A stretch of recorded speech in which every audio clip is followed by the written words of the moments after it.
আসসালামু আলাইকুম। আমি রুকিয়া বলছি। অনেক মজাদার সুস্বাদু নতুন একটা রেসিপি আপনাদেরকে হালুয়া বানায় দেখাচ্ছি।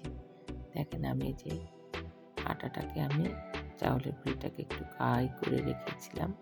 এই যে আমি সেমাইগুলো কেটে নিলাম অল্প করে। এই যে দেখাচ্ছি আপনাদেরকে। তারপরে আমি চাউলের গুঁড়ি একটু ভেজে রেখেছি, সুজিটাকে ভেজে রেখেছি। এই যে চাউলের গুঁড়িটাকে একটু দুধ দিয়ে গুলায় রাখছি। এখন গুড়টাকে জাল দিয়ে নিয়েছি, খেজুরের গুড় আলাদা করে। এই যে আমার দুধগুলো এখন আমি জাল দিয়ে যে সুজিটাকে ঢেলে দিলাম। অনেক ঘন হয়েছে 2 কেজি দুধ।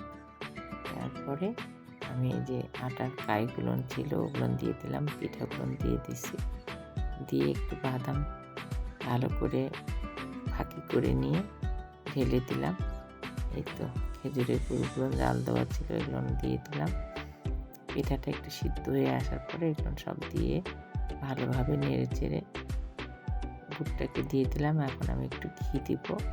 ঘি দিলে টেস্টের পরিমাণ আরও একটু ভালো হবে, যেহেতু আমি বাদামের ক্রাস্ট করে দিয়েছি, বাদামগুলোকে গুঁড়ো করে দিয়েছি, কাঠবাদাম, কাজু বাদাম। অনেক মজাদার এবং সুস্বাদু উপর দিয়ে আমি এখন দিয়ে দিচ্ছি নারকেল পোড়ানো ছিল, উপর দিয়ে ছিটাই দিলাম। অনেক মজাদার সুস্বাদু একটা হালুয়া।